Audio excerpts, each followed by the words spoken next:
Nageenya dursu kam jirtan kabajamtoota daawwattoota OMN kun oduu idileeti. Oduu idileerraatiin isinitti himtuun Faayizaa Ilaasim.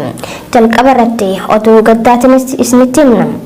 Hayyuun Oromoo abbaan gaazexaa Bariisaa fi barreessaa galmee jechoota ulaagaa guuttatee kan jalqabaa ta'an Profeesar Mahadii Hamid Muude biyya jiraachaa turan US magaalaa Columbus Ohio keessatti du'aan addunyaa kanarraa boqotaniin.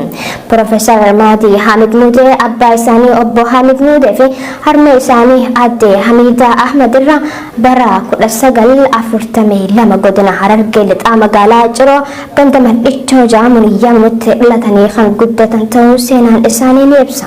Dabalata qabna.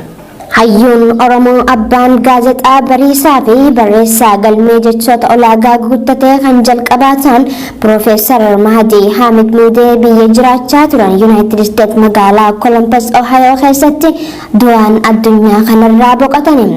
Profeesar Mahadii Hamid Muude guddina afaan, aadaa, aartii, siyaasaa fi miidiyaa Oromoo keessatti hayyuu shoora olaanaa taphachaa turanidha.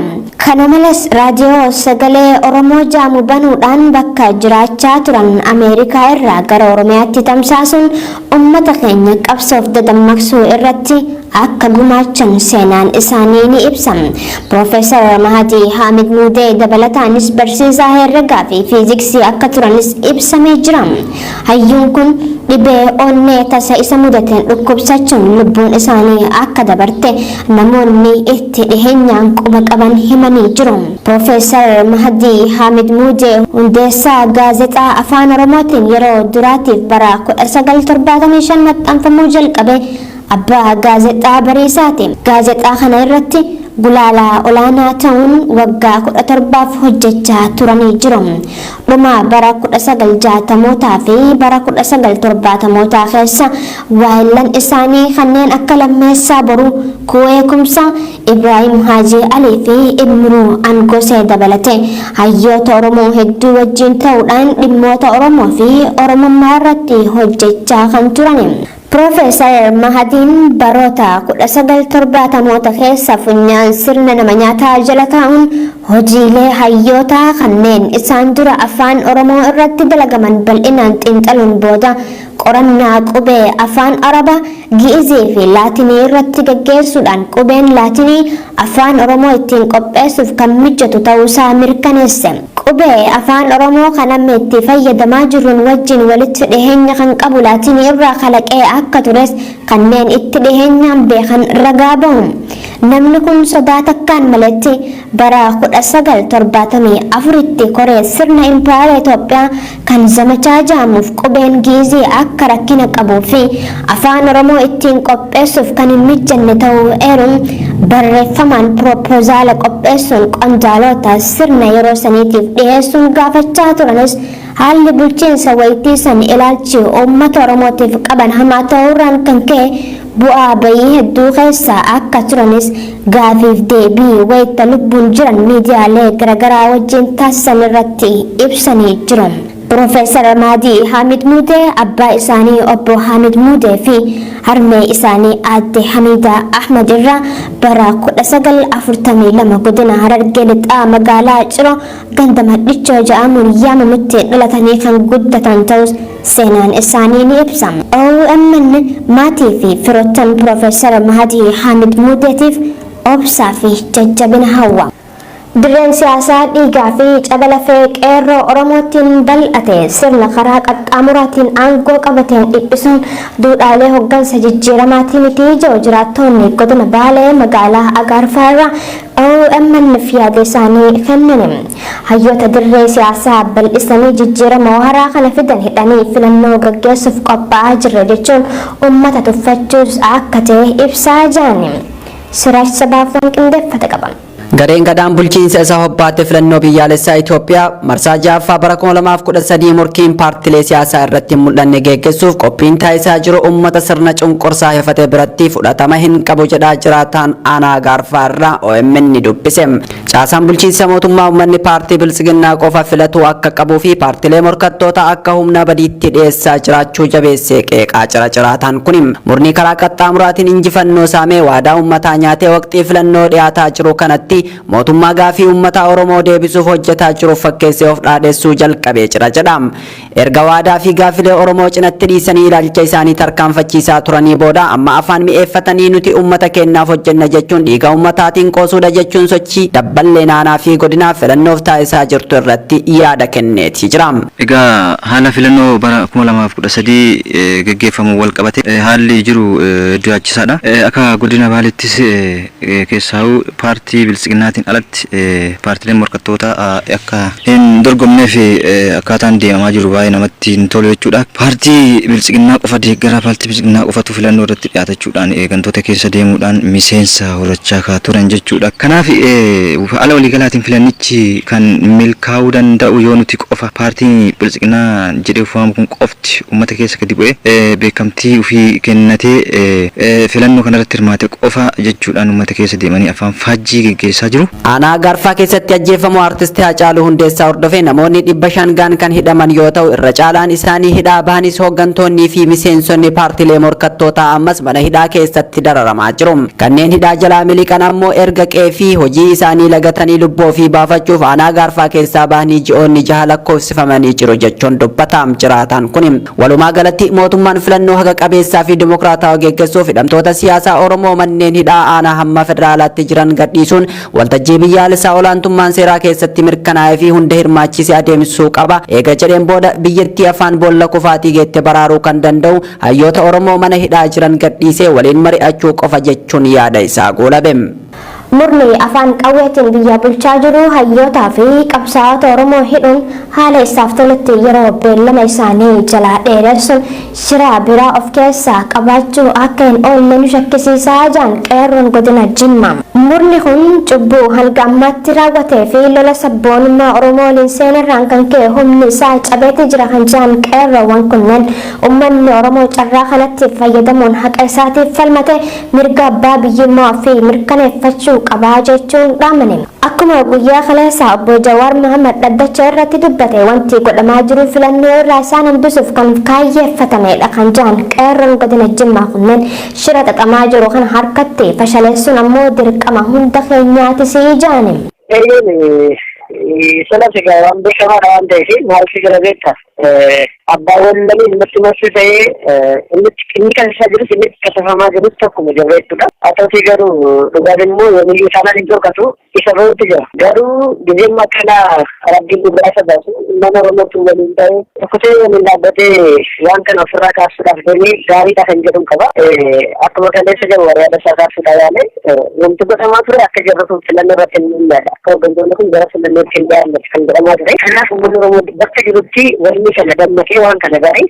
Hooggantoonni mana hidhaa jiran kunneen yoo filannootti seenan akka mo'atan waan beekuuf Abiy Ahmed dursee artistii qaroo sabaa ta'e Haacaaluu Hundeessaa ajjeesuun sababa godhachuun qabsaa'ota kanneen hidhaatti ugguree jiran qeerroowwan godina Jimmaa. Sababii kanaan wal qabatee jeequmsa siyaasaa biyyattii keessatti mudatan lubbuun lammiilee nagaa hedduun waraana abbaa irree mootummaa Itoophiyaatiin kan dabarte ta'uun beekamaadha. Guyyaa kaleessaa beellama dhaddacha hidhamtoota siyaasaa Oromoo irratti qeerroo fi qarreen hedduu ta'an uffata dambii hidhamtoota mana hidhaa Qaallitti uffachuun deeggarsa hidhamtootaaf qaban agarsiisanii oolan. Dhaddachi hidhamtoota siyaasaa kanneen himata shororkeessummaatiin himataman amajjii 4/2013 irraa eegalee uummataaf banaa kan ta'e yoo ta'u dargaggoonni Oromoo magaalaa Finfinnee keessa jiraatanii fi kanneen godinaalee garaagaraa irraa dhufan aantummaa hidhamtoota kanaa agarsiisuuf jecha uffata dambii mana hidhaa halluu keelloo qabu uffachuun dhaddacha kanarratti hirmaatanii jiru. Isa hidhamuun isaanii yookaan miidhamuun isaanii miidhama keenya isaan kan hidhaman shororkeessitoota ta'anii osoo hin ta'in hooggantoota keenya jennee sagalee ta'uudhaa fi kan kana goone kaayyoon itti uffata keelloo uffannee achitti argamneefis hidhamtoonni siyaasaa yookaan immoo hidhamtoonni keenya hayyoonni garaagaraa kan hidhaman kan ittiin murtaa'in uffanni isaan sadarkaa mana hidhatti uffatanii deeman tuuttaa keelloo kaawwataniiti kan isaan deemani. Uffata kana irratti reaakshiniin keenya yookaan immoo ibsi kennan isaan hidhaman jechuun nuti hidhamne jechuudha jennee ibsachuudhaaf yookaan immoo isaan faana jiraachuu keenya agarsiisuudhaaf kan achitti argamne. Dhaddacha kaleessa amajjii 14/2013 mana murtii federaalaa caffeetummaa farra shororkeessummaatti oolan uffata dambii hidhamtootaan wal fakkaatu uffatanii kan hirmaatan dargaggoonni fi shamarran Oromoo uffata dambii hidhamtoota mana hidhaa uffanne dhaddacha murtii hidhamtoota siyaasaa Oromoo irratti argamuun keenya mana hidhaa bal'aa keessa jirra malee nutis hidhamaa akka taane mul'isuu fi isaan faana jiraachuu keenya kan agarsiisudha jaane. Warra galmee Jawaar Mohaammed dabalatee hidhamtoonni Oromoo hundinuu shororkeessitoota osoo hin taane hooggantoota aantummaa fi quuqama sabaa qaban ta'uu isaanii dhugoomsuu fi hidhamuun isaanii hidhamuu keenya ta'uu mirkaneessuu fi jechuun yaadda isaanii goolabani. Gabaasni kan Siraaj Sabaati ture. Gaazexaan The Economist bulchiinsa Abiy Ahmed irra deddeebiin qeeqaa ture. Dhiheenya kana gabaasaa mata dureen mootummaan Itoophiyaa beela akka meeshaa waraanaatti fayyadamee jiru qabatee bahe. Mootummaan Itoophiyaatis gabaasichi kan dogongoraati jechuun The Economistiif xalayaa barreesseeti jira. Bal'ina isaa Siraaj Sabaarkeettaan itti qindeesse. Gaazexaan The Economist mootummaan Itoophiyaa beela akka meeshaa waraanaatti fayyadame jechuun gabaase. Mootummaan Itoophiyaa gabaasichi kan dogongoraati jechuun The Economist abaaraa jiraachuunis beekame.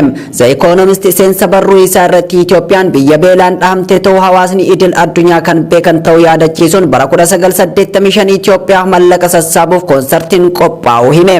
Bara 1983 hanga 85 uummata miliyoona tokkotti dhiyaatu kan ajjeese haala qilleensaa osoo hin taane sirna abbaa irree Mangistuu Hayilamaariyaam ta'uu isa yaadachiisuun innis yeroo dhaabbileen mirga namoomaaf falmanii fi uummanni biyyattii itti ka'e itti kufe jechuun gabaasa isaa itti fufe.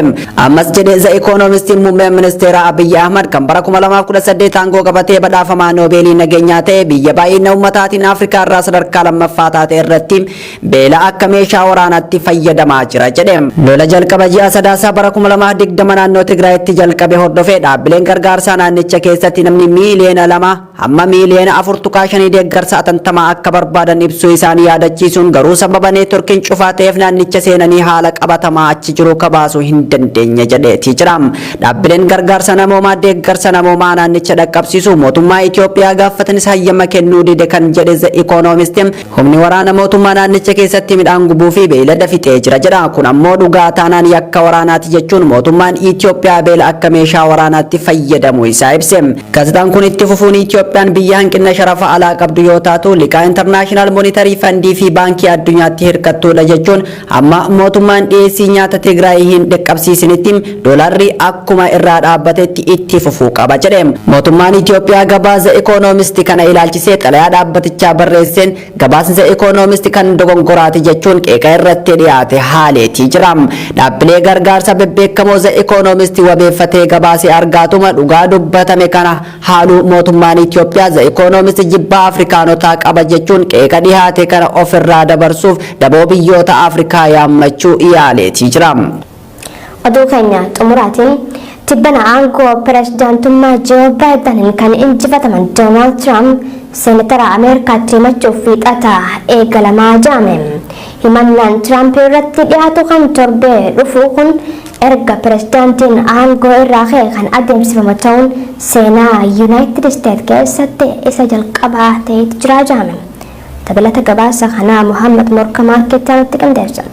Pirezidaantummaa Joo Baayidaniin kan injifataman Doonaald Tiraamp seenatara Ameerikaatti himachuun wiixata eegalama jedhame. Haleellaa Kaapitaal Hiil amajjii 6 kakaasuun koongaresitti himatamni isaan irratti banamee kan raggaasifame. Pirezidaantiin duraanii USA Doonaald Tiraamp seeneetii biyyattii irrattis adeemsi himatamuu isaanii wiixata eegalan jedhan Dimokiraatonni. Wiixata dhufu manni maree bakka bu'oota bu'uuraalee himannaa Doonaald Tiraamp ittiin himatamu seeneetii fi nama miseensota 100 qabuun ni dhiyeessa jedhame eegamullee miseensonni seeneet dhaabaa Tiraamp yookiin Riippaabilikaanonni adeemsa himannaa kanarratti qophaa'uuf yeroo akka dheeratuuf gaafatanii jiru.